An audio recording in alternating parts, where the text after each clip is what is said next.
On est avec Tania en studio. Tania, on le fait-tu encore ou là, tu es en train de te dire « Oh, qu'est-ce que je fais ici? » Non, on le fait encore. On le fait encore. C'est la 4e épisode déjà. On a starté ça fait 4 semaines. L'objectif de cette émission-là, c'est de faire connaître des passions des jeunes. Tu l'as pêché où, celle-là?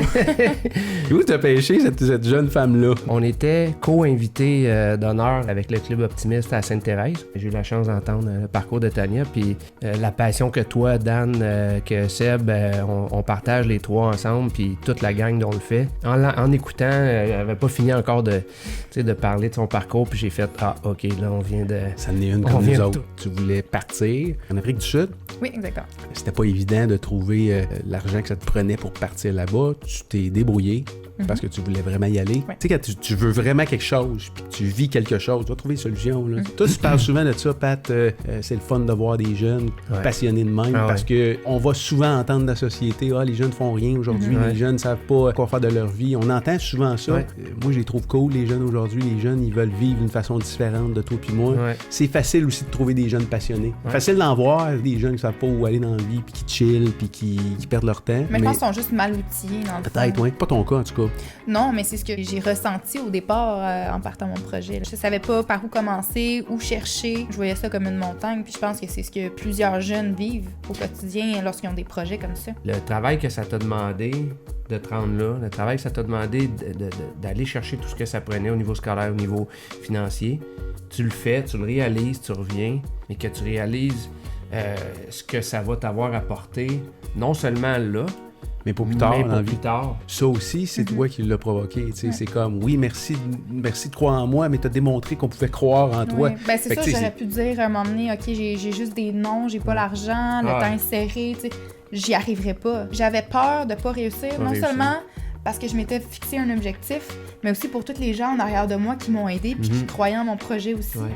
Je le devais à ces personnes-là, puis je me le devais à moi-même. J'ai réalisé non seulement mon potentiel quand je me fixe un objectif, mais j'ai réalisé aussi qu'on avait beaucoup plus de ressources que ce qu'on pensait. Puis c'est ça que je veux partager aussi aux jeunes. Et on en parle souvent, tu sais, avec l'organisme, avec on le fait.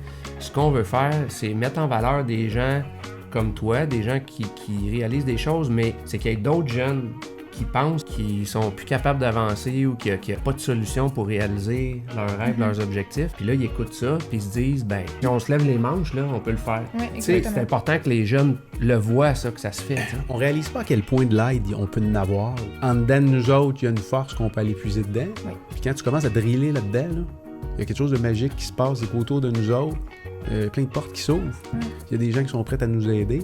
C'est juste de démontrer aux gens comment tu es sérieux là-dedans. Là. On a des choix à faire. On a le choix de se laisser faire dans la situation dans laquelle on est ou de se donner les outils et la force de pouvoir continuer. C'est un choix. T'sais, oui, je le sais, souvent les gens vont dire « Non, mais je peux juste pas ». Ben, un projet comme celui-là a prouvé le contraire. Quand on se donne la force, la possibilité d'y arriver, on peut y arriver. On a vacciné, dans le fond, des girafes en hélicoptère. C'est nous, les étudiants, qui avons vacciné les girafes en hélicoptère. Là. Je regarde tes yeux, là. Ouais. Puis c'est comme si tu étais encore là-bas. Clairement, je veux vivre des expériences comme ça et je veux partager, je veux aider d'autres gens à vivre des expériences comme celle-là. C'est incroyable. Cette expérience-là m'a appris qu'il n'y a rien qui presse en vie, que je suis encore jeune, que j'ai encore la possibilité de faire des projets, que je peux me donner l'opportunité de faire des projets qui vont me profiter, mais qui vont profiter aussi aux autres. Moi, s'il y a un message que je retiens de toute ton histoire, là, si, mettons, j'ai 18, 19, 20 ans, puis j'écoute ce podcast-là, puis j'ose pas parce que j'ai des craintes, puis j'ai des doutes. Moi, je pense qu'il faut juste que tu passes à l'action. Il y a tout ce qu'il faut en dedans de toi, puis quand tu vas commencer à les driller là, puis tu vas aller creuser dans cette chose-là, tu vas finir par ouvrir plein de portes autour de toi. Il y a plein de monde autour de nous autres qui sont prêts à aider des jeunes qui ont des projets, puis qui sont motivés. Faut pas avoir peur d'aller cogner à des portes. Puis je suis pas mal sûr que même si tu t'es fait dire non plein de fois, la majorité des gens ont pris le temps de t'écouter. Ça fait juste majorité... nous apporter tellement. Oui.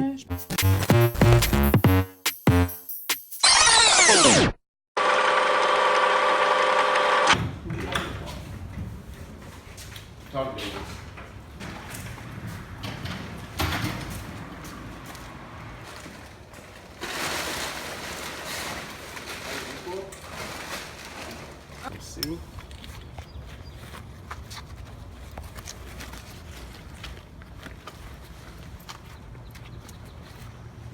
On va placer le plancher. Puis on va Et les machines, on fait quoi avec? Ça, c'est de la grosse machine à mon frère, ça va bien. Moi, ça dépend aussi mes capacités, mes talents. Là, une dernière. Ici. On a le champ libre pour planchériser. On va planchériser. OK. Oh! Je viens d'accord. Il a trouvé la technique. J'ai trouvé la technique d'accord, là. Les vis sont corrects, mon amour. C'est toi les... Le bois, il est non, le bois, il est comme ça, il est sec.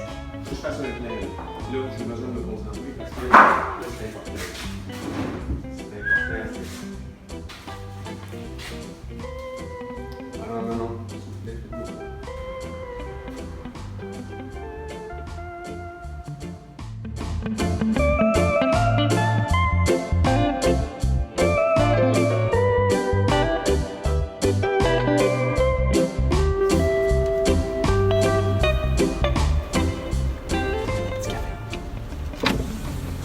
Écoutez bien ça, OK? Bienvenue chez Tim Hortons. Nous serons rendez-vous dans 5 minutes. Bonjour, bienvenue pour votre commande. Oui, bonjour, je vais prendre un croissant, s'il vous plaît. Croissant salade de poulet.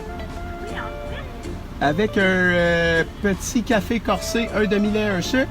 ensuite, Une petite boîte de Timbits, 10, s'il vous plaît, mélangé. Puis cappuccino glacé. Un petit sauf. Un petit sauf, OK? Oui, c'est tout, madame. Merci. Un petit sauf. Sauf. What the fuck is sauf?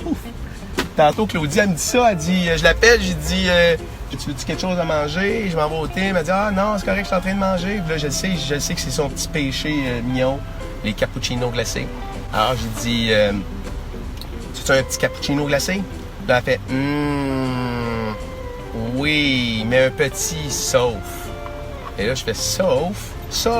Allô? C'est un salade de poulet, un petit foncé, un petit cappuccino glacé puis 10 de bits. Petit cappuccino glacé sauf, hein? C'est ça? Ouais. C'est ça, sauf? C'est ça? Ok, parfait. Ben, un petit cappuccino glacé quoi? Sauf? Sauf. Ben, sauf qui est petit, c'est ça? Ouais, ouais. Ok. C'est 12 s'il te plaît. Parfait. Si vous voulez votre reçu ou... Oui. Oups.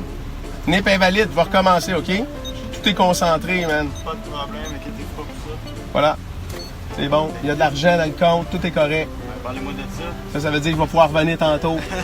Merci. Tantôt, je suis là plus là par contre. Non, tu vois tout. Bon, chez nous, moi, je suis là depuis 5 h matin. Ah, c'est une nation. Fait, il faut t'aimer ça, pareil, hein? Yes, ok, yes. Non? Je comprends pas ça, le monde qui travaille à des places, puis finalement, il Ben, aime moi, pas je ça. n'aime pas ça. C'est juste T'as pas le choix. que c'est pas ça. En plus, ça fait 4 ans que je suis là aussi. Puis, Ils ont besoin de toi. ouais, puis là, la journée achève un peu. Fait que là. Plus difficile à cette heure-là. Oh, ouais. T'as-tu la facture? Ouais, il manque votre sandwich. je vais Ben vous oui, le faire. c'est sûr, man, je vais attendre. Fait que c'est ça. Claudie, tu vas avoir ton café cappuccino glacé, sauf. 64. 64. OK? 64. C'est parti,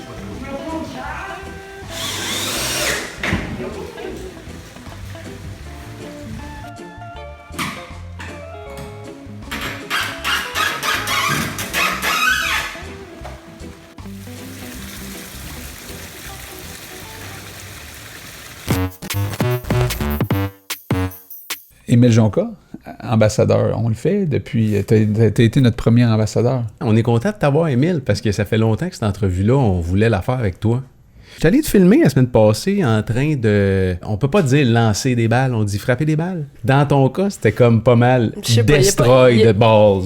J'ai de la misère à les voir, puis Émile, il les suit. Comme si ton monde tournait au ralenti. Tu sais, comme dans Matrice. Je te dirais que la première fois que j'ai joué au ping, c'est difficile d'avoir, parce que ça va plus vite que tu y penses. Puis là, le plus que tu joues, puis le plus que tu vois bien la balle. Là. On pourrait-tu te classer dans la catégorie passionné de ping? Tu vas-tu dans ce boîte-là, toi? Ouais, Je pense, sûrement. je pense que oui, hein? Oui. Tu joues depuis combien de temps? Presque 5 ans maintenant. C'est arrivé comment dans ta vie? Parce qu'aujourd'hui, t'es un champion québécois de ping. Mm-hmm. C'est ça? Ben, je suis pas champion, non. J'ai juste gagné les Jeux du Québec. J'ai juste gagné les Jeux du Québec. Je suis le 3e au Canada dans 15 ans et moins. Puis au Québec, je suis le 2e. Puis là, toi, tu dis, je suis pas un champion. C'est ça. Non, pas encore. Le premier, c'est champion, je te dirais. Au début, quand j'ai reçu ma table, je savais même pas que c'était un sport, je savais même pas que c'était aux Olympiques, j'avais aucune idée. Non. J'étais sûr que j'étais juste dans le sous-sol pour le fun, pis c'était même pas un sport, qu'il y avait rien là, que c'était... Tu bougeais pas, tu faisais rien, pis je jouais presque à chaque jour avec ma mère dans le sous-sol, pis Ah ouais? on avait du fun. Puis là, après, je me suis demandé si ça existait des cours, parce que j'adorais ça. Puis là, j'ai commencé à faire des cours, puis j'ai toujours eu la passion. Mais il faut que tu continues à aller à l'école pareil. Ah, c'est sûr. Des fois, j'en manque pour du ping, mais j'essaie tout le temps de la reprendre, puis j'ai des bonnes notes à l'école. T'es concentré sur ce que le prof dit en avant? Tu penses pas au ping? Je te dirais, ça arrive souvent, je pense au ping, même à l'école. Tu rêves-tu au ping? Oui, tout le temps. Là, je rêve au ping. Des fois, je suis en train de bouger dans mon lit parce que je suis en train de rêver au ping. Donc, c'est difficile de top spinner sans accrocher ta raquette dedans. Dans le fond, t'as une chop. Dans la chop, t'as chop court, chop side, le top spin, side spin, smash. Tu peux racheter du side dans tous tes coups. Comme un top spin, tu peux faire un side spin. Une chop, tu peux faire un side chop. T'as aussi les flips, c'est que tu viens au-dessus de la table sur une balle courte pour faire comme un mini top spin, mais au-dessus de la table. T'as flip virgule, flip banane. T'as la poussette strawberry. Le smash kiwi. T'as plein. Non, ça existe pas. T'as différentes sortes. Un Tenergy, ça sera pas pareil qu'un Desto. Est-ce que le caoutchouc est dur? Est-ce qu'il est plus solide? T'as aussi comme des picots. T'as picot court, picot moyen, picot long. Mais c'est dans quoi le la fond, tu différence décides ce que tu veux mettre sur ta raquette. Ok. Comme un tapis plat, tu peux t'obstiner, tu peux chopper, tu peux faire tout ce que tu veux. 3 sortes de picots. Picot court, c'est pratique pour claquer. Il y a quelques-uns qui chopent avec ça. T'as pas mal 2 styles de jeu. T'as chopper, lobber ou offensif. Défensif, c'est vraiment autre chose. Défensif, c'est que t'es loin de la table puis tu chopes. Puis d'habitude, les défenseurs ont un picot long. Parce que le picot long, ce qu'il fait, c'est que quand tu reçois une balle top spin, c'est plus facile de le chopper. Quelqu'un qui a un picot long, c'est un chopper. Parce que vous regarderez sur YouTube, Joe Seyuk, c'est le meilleur chopper que j'ai jamais eu. Smash, c'est vraiment quand la balle est plus haute. Là, tu peux aller par-dessus. Mais la balle, elle vient pas nécessairement haute. Elle vient basse au filet parce que c'est un chopper. Mais il faut que tu top spin dessus et non smash. Ouais. T'as pas de style mieux qu'un autre. À ce que je sache, j'ai jamais eu un chopper premier au monde. Puis toi, ton rêve, c'est quoi? Premier au monde. T'es un grand rêveur, c'est ça qui est le fun. Ouais. Pourquoi tu t'empêches pas de rêver grand? J'ai toujours été comme ça. Si je me mets pas un objectif assez haut, je sais que je me dépasserai pas à fond. Quand je suis arrivé au Jeux du Québec, je me suis dit première place. Quand je suis arrivé au championnat junior, je me suis dit première place. J'essaie tout le temps d'avoir le meilleur parce que ça m'aide à me dépasser. Moi, je m'imaginais que c'était un sport qui coûtait quand même relativement pas trop cher à cause que, tu sais, c'est une raquette, une table, une petite balle. Puis quand tu m'as expliqué tous les coûts qui étaient rattachés à ça, là, je vais te tabarnouche, ok, tu fais comment payer ça? Puis là, tu m'as dit, ben là, moi, le matin, je me lève, puis je m'en vais cogner aux portes des entreprises. C'est ce qui m'avait vraiment impressionné, tu sais, c'est 14 ans que tu me dis, le matin, avant d'aller à l'école, je vais cogner aux entreprises, je vais chercher moi-même du financement. On cherche des commandites à long terme. Et donc là, on est en train d'appeler d'autres compagnies pour avoir une commandite à long terme. C'est vraiment ça qu'on cherche. Tu prends le téléphone, t'appelles du monde? Ouais, des fois, c'est ma mère qui appelle, des fois, c'est moi qui appelle. C'est admirable parce que je veux dire, ça démontre que quand on veut, on peut. Tu sais, je veux dire, n'importe quel jeune qui écoute ça, qui se dit, j'aimerais ça faire un sport, mais j'ai pas nécessairement tout l'argent nécessaire pour le faire, tu lui dirais quoi? Je dirais, si ça te passionne vraiment, Exactement. c'est vraiment le sport que tu veux faire, il y a toujours des moyens. Y a rien qui peut t'arrêter. Non. C'est une des raisons pour laquelle t'es ambassadeur dont on le fait, honnêtement, parce que t'es un bel ambassadeur, pour nous, t'es un exemple à suivre extraordinaire. Puis à chaque fois qu'on fait quelque chose ensemble, on souhaite que quelqu'un écoute ça puis qu'il dise, sais-tu quoi, moi, ce jeune-là, j'aimerais ça m'associer avec puis l'aider dans sa passion. Tomo Kazu Harimoto, c'est un joueur japonais qui a commencé le ping à 3 ans. Il est dans le top 10 mondial puis il a 15 ans. Il fait comme 6 heures de ping à chaque jour. T'en fais combien, toi? Moi, je fais de moyenne 3 heures par jour. Juste ça, tu sais. 3 heures par jour. Il y a du monde qui travaille même pas 3 heures par jour. Il y a du monde qui sont dans un travail, payés 8 heures, qui vont même pas travailler 3 heures dans une journée. Puis on les paye aussi. C'est sûr que des fois, je suis fatigué, puis j'ai envie d'arrêter la pratique, mais c'est là... C'est là que ça compte. C'est là que ça commence la pratique, tu sais. Quand t'es fatigué, là, c'est là que t'apprends le plus, puis c'est là que tu réalises vraiment que c'est tough le ping. Quand t'es fatigué, pendant que tu fais une pratique, puis t'as pas envie de continuer, faut que tu continues pareil, parce que c'est là que tu vas t'améliorer plus.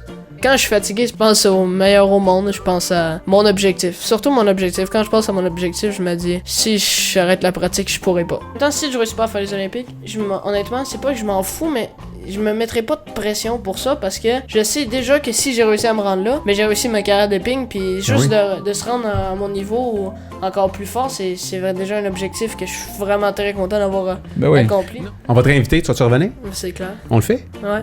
On le fait. Cool, on le fait tout le monde. Merci à tout le monde. Merci, Emile. Ciao, ciao. Ciao.